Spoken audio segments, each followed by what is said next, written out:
Now I have the great privilege as the immediate past president of the Third Black Clergy of Metro Atlanta Incorporated to introduce our 8th president, that is the Reverend Frank Cornelius Brown. Let us stand and greet him.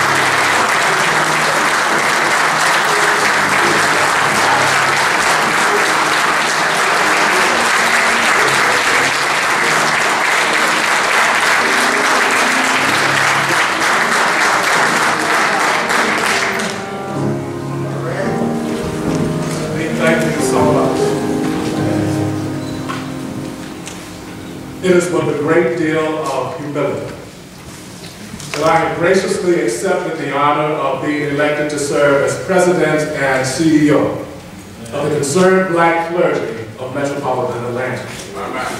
This is certainly a daunting task and awesome responsibility to lead such a committed organization of faith and community leaders in seeking to meet the ever-expanding needs of God's people. I am extremely grateful to the Board of Directors for your vote of confidence in my ability to lead, the larger membership for your encouragement and support in this assignment, and to our corporate and community partners such as AstraZeneca, AT&T, Coca-Cola, Georgia Power, and First Choice, who without your expertise, resources, and support, we would not be able to adequately function. All of these outstanding public officials who are assembled here today, I certainly look forward in great anticipation of cultivating and sustaining our long-standing relationships and establishing new relationships in the days and months to come. Thank you to the Community Church of God and their pastor, the Reverend Dr. Michael Smith, in his absence, and the Reverend Dr. Rudolph Smith, their pastor emeritus, for allowing us the use of this beautiful facility and the consistent use of the Vickers Community Center, where regularly we gather each Monday morning at 9:30 a.m. Special recognition is extended to the Installation Committee under the able and deliberate guidance of Ms. Renee Sadie White and Mrs. Jada Hudson for their effort in ensuring that everything is in place to make this day successful. To our office staff, Ms. Sophia Burns, who serves as our office manager, and the Reverend Michael Wright Sr., our Executive Director, for their commitment of time on our behalf each and every day. To all of my fellow clergy, both in pulpit and in pew, your presence here today gives us great encouragement, but particularly to those who are participating in the order of service.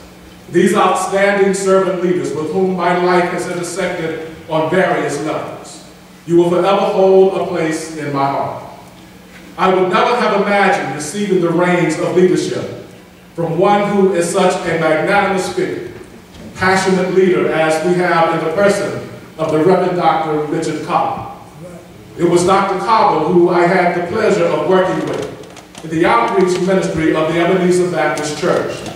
At the time when we were feeding between 200 to 300 homeless men, women, and children a hot breakfast each Sunday morning. And that relationship developed to where he would later invite me to Omega Holiness Church to participate in worship, and ultimately, after accepting my call to ministry, allowed me to come and proclaim the gospel on numerous occasions while I was enrolled in seminary.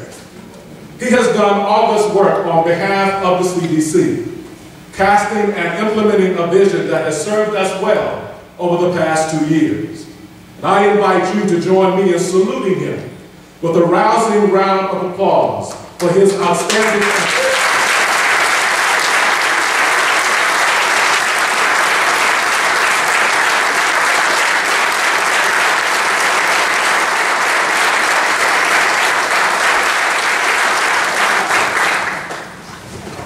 I must also thank Dr. Errol Elliott, because it was his persistence that called me off of the sidelines into active participation of this great organization. Dr. Gerald Durley served as our first church school teacher upon my wife and I relocating here to Georgia. And it was in that Sunday morning setting that I first received a taste of and heard the great debates in regard to the social issues that impact the lives of people here in Atlanta, in this state, and in other parts of the world. I cannot find adequate words to express how much respect I hold for the Reverend Timothy McDonald III. Not only because he was on my ordination council, but because I see him as the champion of God's people in these times. For wherever justice can be found, Timothy McDonald is there to stand on the side of righteousness. His life has allowed all of us to witness the social gospel in action. I also have the distinct pleasure of having both my pastors present here today. The Reverend Dr. Raphael Gamaliel Warnock, one of the most outstanding pastor, preacher, servant leaders of this generation, who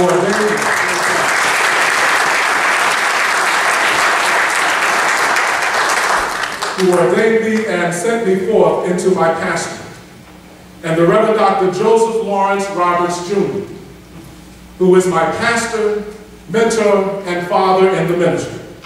I honor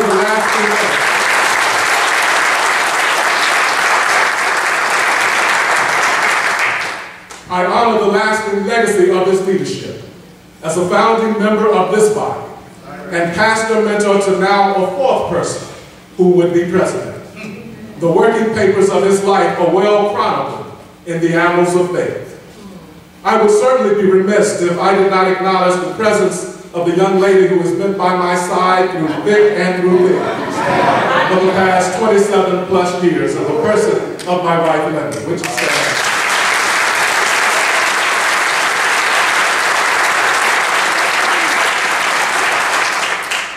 God has blessed us with 3 beautiful children who are all around the state and the University of Georgia's system. We need your prayers. Then finally, there is a wonderful group of people who hold a very special place in my heart here this morning as members of the Mount Olive Missionary Baptist Church, where I am elated to serve as their pastor, are here with us. Would you stand once again?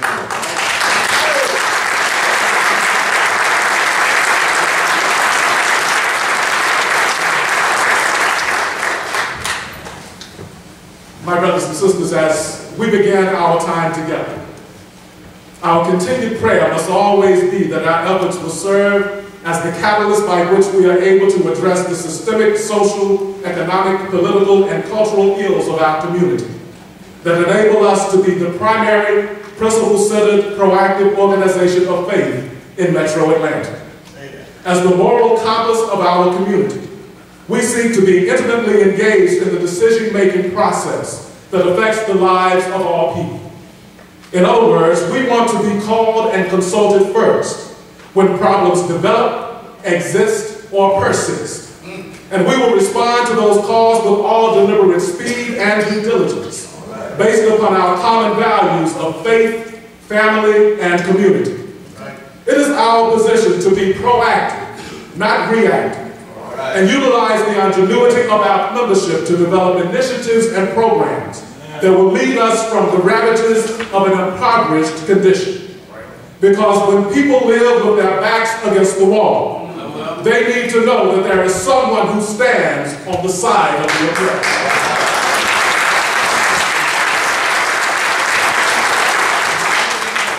It was the Reverend Dr. Martin Luther King Jr. who once said that life's most persistent and urgent question is, what are you doing for others? And by virtue of our common cause, we are called upon to do the work that will liberate people from the depths of their circumstances. Our mission is to provide leadership, advocacy, and service to the homeless, helpless, and hopeless in our community. With God as our guide, faith as our foundation, and deliverance as our aspiration, it is my sincere, heartfelt prayer that together we will build upon the great legacy that began 28 years ago, which seeks to serve the least the lost, the locked out, the marginalized, and oppressed people in our society.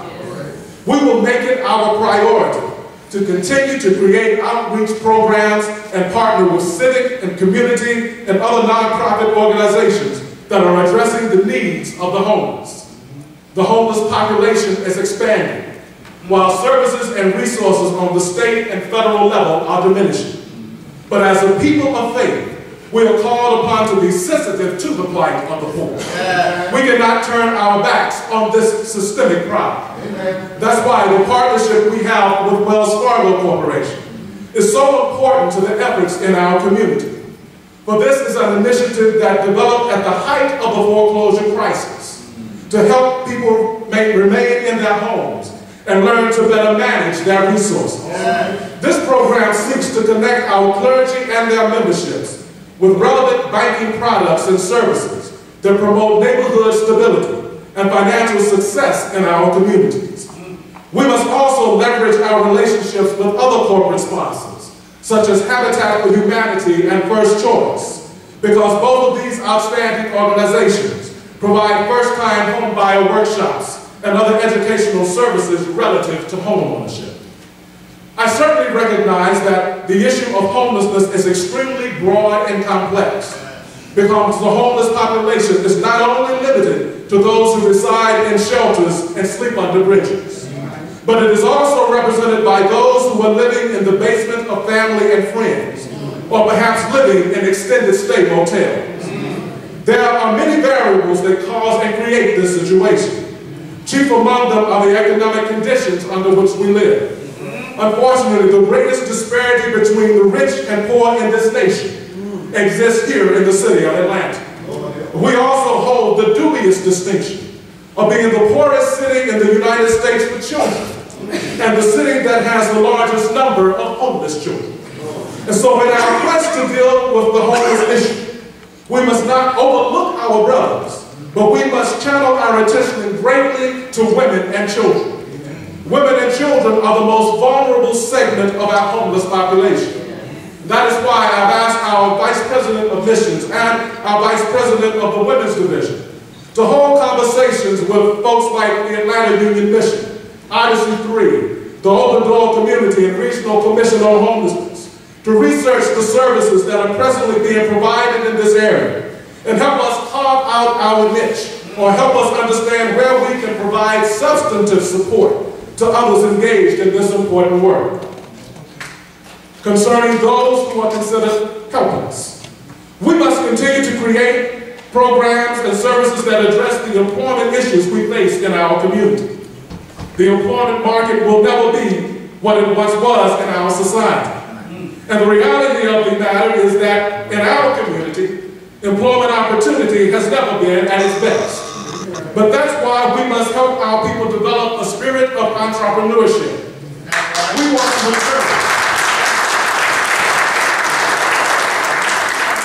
to encourage and educate our communities on creating and supporting small businesses in our community. I am excited about the prospect of our political issues and economic development committees working together as we sponsor a Poverty Opportunity Summit in the fall.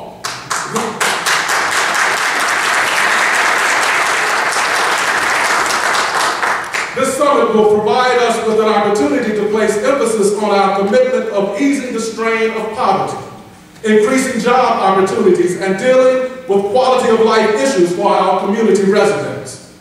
Under the leadership of our political issues chairperson, we will partner with government officials, nonprofit organizations, businesses, clergy, and community persons to engage in dialogue to share information and resources with the community. Our prayer is that this summit will provide both uplift and support for disenfranchised and impoverished people, and ultimately lead to a public policy shift in this critical matter. But our desire is not only to come and discuss the issue of poverty, but to also create an atmosphere that provides employment opportunity. That is why I'm calling on our Economic Development Chair to work with us in tandem with other corporate and community stakeholders to develop a vehicle for job creation. A great deal of emphasis will be placed on entrepreneurship and small businesses. We want to provide resources for good business practices, help people develop the tools necessary for creating sound business plans, give them guidance on preparing to run a small business, provide good customer service, understand the importance of product delivery, making presentations to potential lenders, and sustaining capital, all of which is designed to help us work at eliminating poverty.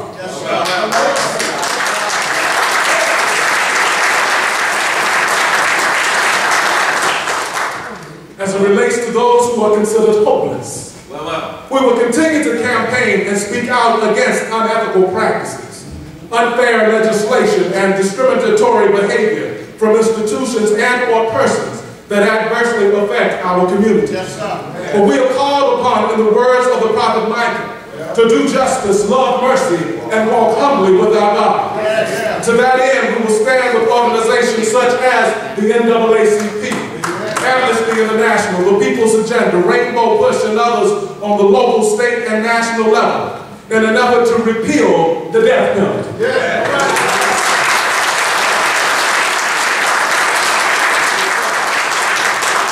Because capital punishment is flawed public policy for a number of reasons.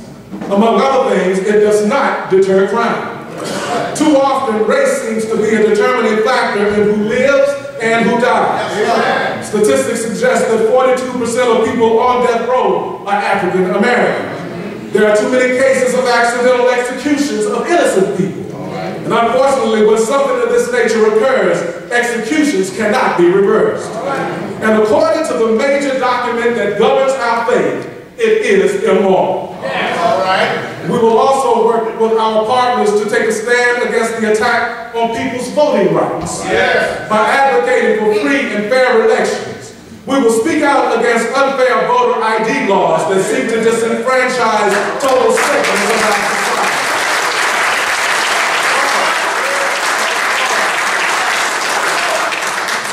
Our voter registration and mobilization committee will work diligently to register our homeless population to vote.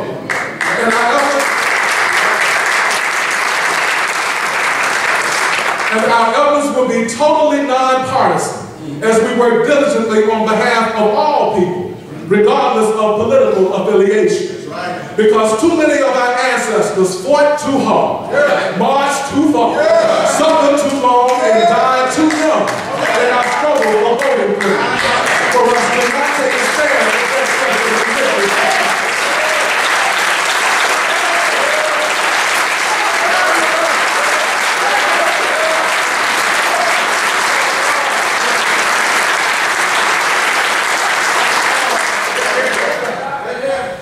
Similarly, we will stand arm in arm against draconian-style immigration law. For the reality of the situation is that by ancestral roots, all of us in this nation are immigrants except Native Americans. And many of our ancestors were brought here through the Middle Passages in chains. So it is difficult to understand how any group of people can feel any more entitled to be in this nation than anyone else.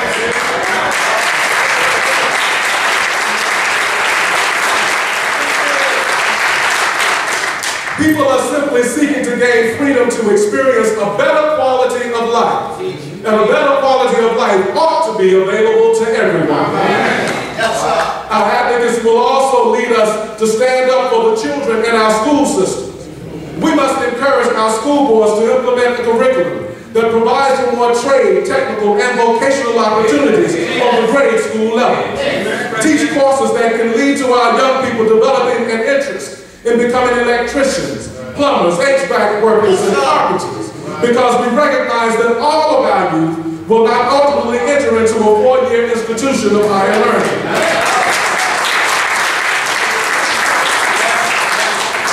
And I believe that we must support that effort to further that education in technical school by finding the resources and reestablishing our Make-A-Way scholarship, designed to assist persons who grow up in challenging environments to pursue technical education.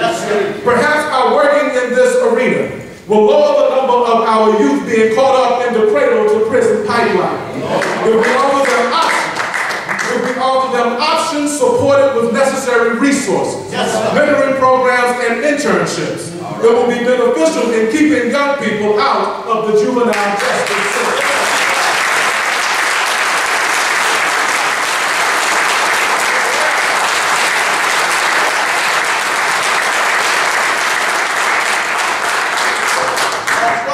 Finally, we must place more emphasis on the work of our health committee. We must promote good health through exercise and healthy eating practices. To advocate for the elimination of food deserts in our communities, so that residents have more access to fresh fruits and vegetables, whole grains, and other healthier food choices. Because the #1 cause of bankruptcy in America is unpaid medical bills. And in too many cases, those bankruptcies lead to families becoming homeless.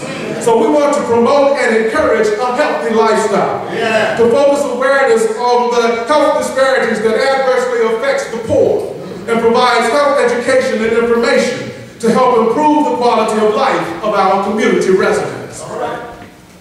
It was the Irish statesman Edmund Burke who was quoted as saying, "All that is necessary for evil to triumph is that good men do nothing." But we are at a time in the history of this nation that we cannot sit idly by and watch as our community continues to deteriorate. It is my prayer that as God leads me, God will lead this organization with the same sense of urgency and focus that demonstrated by our founding members. But I have learned that a leader is only as good as those who follow them. And I have absolutely no interest in being a lone ranger in this mission.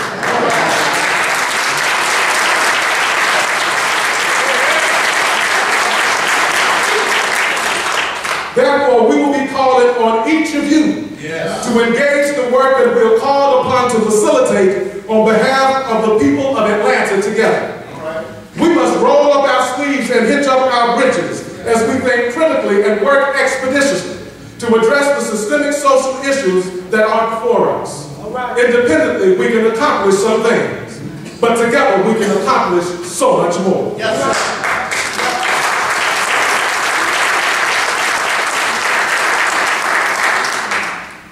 Dr. Robert Franklin, president of Morehouse College, in an article in the Crisis magazine a couple of years ago, in response to the strategic plan he offered in his book, Crisis in the Village, Restoring Hope in African American Communities, told us in discussing the various plans for restoring hope that are prevalent with many of our mainstream organizations in the community, that what he finds missing is the sense of trust and the commitment of working together. Removing pride and ego, he said, is necessary so that we can work cooperatively and measure what we do over time for the common good. And I want to suggest, my brothers and sisters, that if we check our egos at the door and focus our attention on the people who are living a life filled with despair, not only can we make a valuable contribution, but we can make a difference in the lives of our people. We are at a defining moment in history, and how powerful it will be when people of goodwill come together and express through the substance of things hoped for their innermost desire to address our existential condition. There is much work to be done, and I implore you to join us in doing this great work for the common good.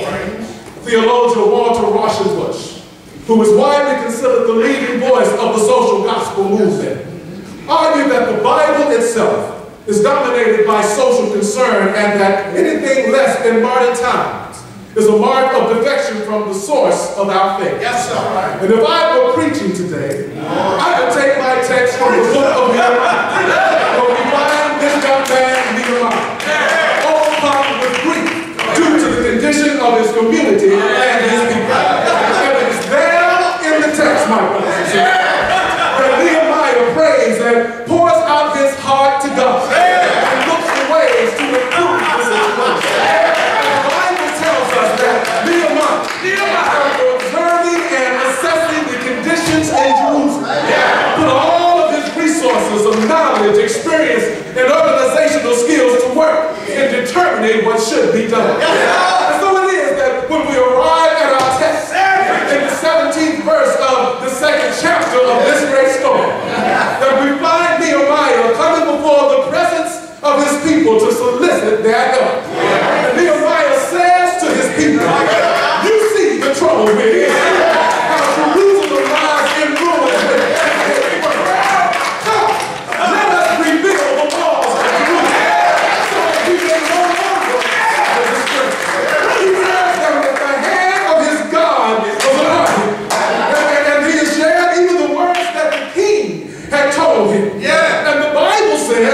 the people responded by saying, let us start building. So they committed themselves to the common good. And as we gather at this Genesis moment of our time together, I am inspired by God to solicit your help in lifting up impoverished communities in Atlanta. So you see the trouble we're in. How Atlanta lies in ruin with impoverished people everywhere. Homelessness is escalating. People are feeling helpless and living in despair. But the Spirit of the Lord is upon them.